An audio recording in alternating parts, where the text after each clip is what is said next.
மற்றவங்களோட உங்களுக்கு time pass பண்ணுறக்கு, சும்மா பேசிக்கிட்டே இருக்கறக்கு, வளவளன்னு பேசிக்கிட்டே இருக்கிறது உங்களுக்கு பிடிக்காதா? அப்ப நீங்க சாதனையாளர்கள் தான். சில நேரங்கள்ல, பல இடங்கள்ல பார்த்துருக்குறோம். நெறைய பேர் அமைதியா இருக்கிறது. இந்த அமைதியா இருக்கிறவங்கள பார்த்து பல நேரங்கள்ல பல பேருக்கு பிடிக்காது. ஏன்னா, உம்மனா மூஞ்சி, ஈகோ, பந்தா இப்படியெல்லாம் சொல்லிட்டுருப்பாங்க. அப்போ அந்த அமைதியா இருக்கிறவங்களுக்குள்ள இருக்கக்கூடிய நல்ல எண்ணம், நல்ல சிந்தனை மற்றவர்களிடத்தில் இருக்காது என்பதுதான் உளவியல் உண்மை. நான் உங்கள் உளவியல் சகோதரி எம்.எஸ்.கே. பிரியா.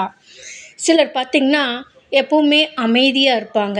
4 பேர் கூடுற இடத்துலயானாலும், விசேஷ வீடுகள்லயானாலும், ஒரு சமூக தொடர்பு இருக்கிற இடத்துலயா இருந்தாலும் சரி, அமைதியா பார்வையாளராக மட்டும் இருப்பாங்க. ஆனா, அதே எதிர்முனையில பார்த்தோம்னா, வளவளன்னு பேசிக்கிட்டே இருப்பாங்க. என்ன பேசுறாங்கன்னு அவங்களுக்கும் பயனற்ற பேச்சா இருக்கும். கேட்கிறவங்களுக்கும் ஆர்வத்தோட பேசிட்டு இருப்பாங்க. ஆக மொத்தம் பேசுறது மட்டுமே அவர்களோட செயலா இருக்கும். அப்போ நம்ம இந்த அமைதியா இருக்கிறவங்கள பத்தி நெறைய ஆராய்ச்சிகள் உளவியல் ரீதியில பண்ணி பார்த்தோம்னா, இந்த அமைதியா இருக்கிறவங்க எதையாவது ஒண்ணு சாதிக்கிறணுங்கிற எண்ணம் அவர்களுக்குள்ள அதிகமா இருக்கும். தனக்கு கிடைக்காத அனுபவம், தனக்கு கிடைக்காத தோல்வி, தனக்கு கிடைக்காத வெற்றி, தனக்கு கிடைக்காத சங்கடம், தனக்கு கிடைக்காத வேதனை, இதுக்குள்ள பல இடங்கள்ல சிக்கிட்டு, அவங்க முட்டி மோதி தன்னை எப்படியாவது மேல வளர்த்தி கொண்டு வரணுங்கிறக்காக, ஒவ்வொரு நிமிடமும் தனக்குள்ள போராடி, அதற்கான புது புது வழிகளை உருவாக்கிக்கிட்டே இருப்பாங்க. அதனால தான் அவங்க பல இடங்கள்ல பல பேர் பேசினா கூட அமைதியா இருப்பாங்க. இல்லைன்னா இந்த வெட்டி நாயம் பேசுறவங்க கிட்டேருந்து விலகி போயிருவாங்க. அப்ப இவர்களை பாராட்ட வேண்டுமா? ஒதுக்கி வைக்க வேண்டுமா? நம்ம அறிவு எதுக்கு வேலை செய்யுது? அப்போ இந்த நெ இந்த அமைதியா இருக்கிறவங்க ஒரு இடத்துல அமைதியா இருக்க மாட்டாங்க. ஒரு பரபரப்பான நிலையிலும், வேகமான நிலையிலும் தான் எல்லா செயல்களும் செஞ்சுகிட்டு இருப்பாங்க. இது அவர்கள் எப்படியாவது ஜெயிக்கணுங்கிறது மட்டும் தான் அவங்க நோக்கமா இருக்கும். அதற்கு ஒரு வழி, 2 வழி அல்ல. பல வழிகளை யோசித்துக் கொண்டே இருப்பார்கள். இவர்கள் மற்றவர்களின் வெட்டி பேச்சு பேசுபவர்களை விட முற்றிலும் மாறுபட்டு வேறுபட்டு தான் காணப்படுவார்கள். அப்போ இவர்களுக்குள்ள இந்த ஆழமான சிந்தனை ஒரு நாள் இவங்கள மேல கொண்டு போய் நிக்க வைக்கும். அப்போ பேசுவாங்க, "பாரு அமைதியா இருந்து எல்லாத்தையும் சாதிச்சுட்டா" அப்படின்னு சொல்லி. அப்போ அமைதியா இருக்க தெரியாதது பிரச்சனையா? அமைதியா இருந்து மத்ததை யோசிக்க தெரிஞ்சு தன்னை முன்னேத்திக்கிறது வளர்ச்சியா? இது தெரியாம தான் பல பேர் பல இடங்கள்ல மற்றவர்களை பற்றி குறை கூறிக்கொண்டும், புரளி பேசிக்கொண்டும், மற்றவர்களை கமெண்ட் பண்ணிக்கிட்டே காலத்தையும் நேரத்தையும் ஓடிக்கிட்டு இருக்காங்க. அப்போ இதோட விளைவு அவங்க ஒரு குறிப்பிட்ட எல்லைக்கு அப்புறம் பேசுறவங்கனால பேசாம இருக்க முடியாது.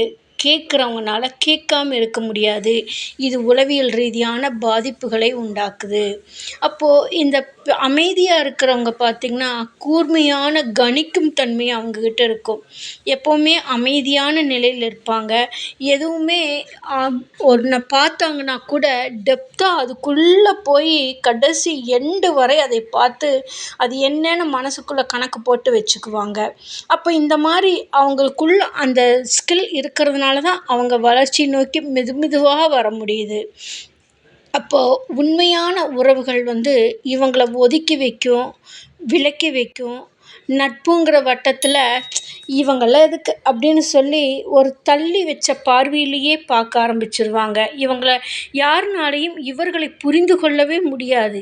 ஏன்னா, இவங்க அந்த அளவுக்கு தனக்குள்ள ஒவ்வொன்னா தேடி தேடி ஒவ்வொரு செயலையும் உருவாக்கி, புதுசா ஒண்ண உருவாக்கி கொண்டு வரக்கூடிய அதுக்குள்ள செயல்படுறதுனால தான் இவங்க பெரும்பாலும் அமைதியாவே இருந்துட்டுருக்குறாங்க. அப்போ இவங்கள நம்ம பாராட்டணும். பல பேர் இவங்கள பாராட்டுறதுக்கு தவிர, இவங்களை குறை கூற ஆரம்பித்து விடுகிறார்கள். இவர்களுக்கு இருக்கும் கஷ்டமும், வேதனையும் மத்தவர்களுக்கு இருக்காது. இவங்க போலியான வாழ்க்கை வாழ மாட்டாங்க. மத்தவங்கள சிரிக்கிறாங்கங்கிறதுக்காக சிரிக்க மாட்டாங்க. அமைதியான முறையில வருவாங்க, போவாங்க. அப்போ நீங்க அமைதியா இருக்க வேண்டிய சூழல்கள் நீங்க உருவாக்கிக்கிட்டா நீங்க ஜெயிக்க முடியும். அதை தவிர்த்துக்கிட்டு, "இல்லை எனக்கு பேச தான் பிடிக்கும். எனக்கு மற்றவங்கள பற்றி இருக்கிறது கொஞ்சம் காலம் பேசி சிரித்து சந்தோஷமா இருந்தால் தான் நல்லது. அந்த அந்த வலி வேதனை அனுபவித்தவர்களுக்கு தான் தெரியும். அப்போ அமைதியாக இருக்கிறவங்கள பார்த்து புரளி பேசாதீங்க.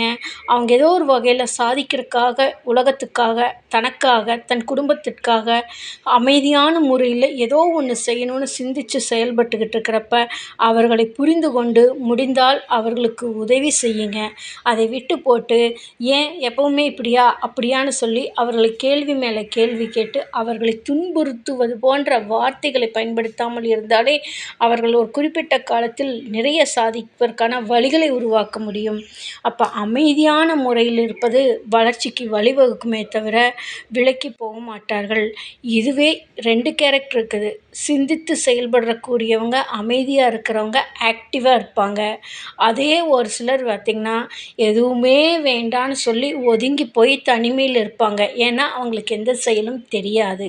அப்போது உங்களுக்கு எது வகையான பிரச்சனை இருக்குதா, இல்லை நீங்கள் சிந்திச்சு செயல்படுறது சரியா தப்பா அப்படின்னு உங்களை உளப்பகுப்பாய்வு செய்து உங்களை நீங்கள் வளர்த்தி கொள்வதற்கான வாழ்க்கையில் வெற்றியடைய வேண்டும் என்பதற்காக உருவாக்கப்பட்டது தான் எங்களுடைய நிறுவனம் வாழ்வியல் எம்எஸ்கே லைஃப் கிளினிக் ஃபவுண்டேஷனில் வாழ்வியல் மேம்பாட்டு நிறுவனத்தில் ஒரு தனி மனிதனின் வளர்ச்சிக்கு தேவையான கல்வி, பொருளாதாரம், உளவியல் ஆரோக்கியம், சமூக அந்தஸ்து இவற்றில் வளர்ச்சி அடைவதற்கும் வெற்றியடைவதற்கும் மேன்மையடைவதற்கும் எம்எஸ்கே மைண்ட் செட் நாலேஜ் தெரப்பியில் எம்எஸ்கே மென்டார்ஷிப் புரோகிராமில் கொடுத்து கொண்டு வருகின்றோம்.